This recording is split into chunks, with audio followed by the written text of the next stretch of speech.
આ દ્રશ્ય ધ્યાનથી જુઓ। આ અસામાન્ય દ્રશ્ય છે। નાયબ મુખ્યમંત્રી હર્ષ સંઘવી આસપાસ નજર કર્યા વગર એક યુવાન સાથે વાતચીત કરવામાં મશગુલ છે। એક તરફ રાજ્ય શિક્ષણ મંત્રી રીવાબા જાડેજા અને બીજી તરફ સાંસદ પૂનમ માડમ છે, છતાં બંનેથી અજાણ હોય તેમ હર્ષ સંઘવી માત્ર એક યુવાન સાથે આત્મીયતાથી વાત કરતા દેખાય છે। કોણ છે આ યુવાન અને કેવી છે હર્ષ સંઘવી સાથેની તે યુવાનની આત્મીયતા કે જેના કારણે નાયબ મુખ્યમંત્રી પણ જાણે નસીબની કંઈક વાત કરતા હોય તેવું વિડીયોમાં દેખાય છે। યુવાનનો પરિચય, હર્ષ સંઘવી સાથેનો તેમનો સંબંધ અને વિડીયોના મ્યુઝિકમાં ગાયબ થયેલી એ વાતચીત શું હતી તે જાણવા થઈ જાવ તૈયાર। નમસ્કાર, ખબરીના સોશિયલ મીડિયા પ્લેટફોર્મમાં આપનું સ્વાગત છે। થોડા દિવસ પહેલા પ્રધાનમંત્રી નરેન્દ્ર મોદી જામનગરના પ્રવાસે આવ્યા હતા। તે સમયના છે આ દૃશ્યમાં નાયબ મુખ્યમંત્રી હર્ષ સંઘવી જેની સાથે આત્મીયતાપૂર્વક વાત કરે છે તે છે ભાવનગર શહેર ભાજપના હોદ્દેદાર હરેન્દ્રસિંહ ગોહિલ।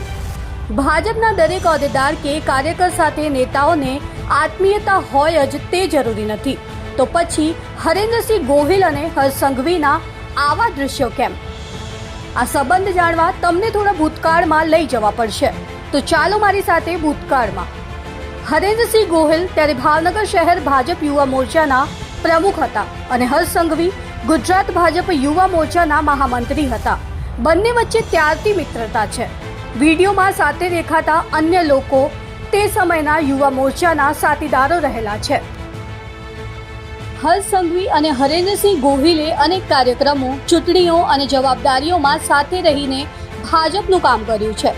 દૃશ્યમાં નથી સંભળાતી તે વાતો પણ તેમના ભૂતકાળના સંસ્મરણોની જ થઈ રહી હતી।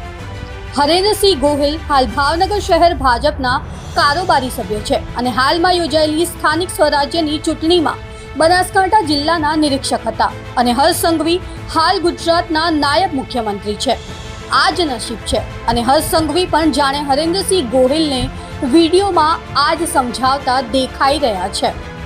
પડદા પાછળ રહેલી વાતો અને રસપ્રદ વિડીયો જોવા માટે ખબરીને લાઇક, શેર અને સબસ્ક્રાઇબ કરવાનું ચૂકશો નહીં।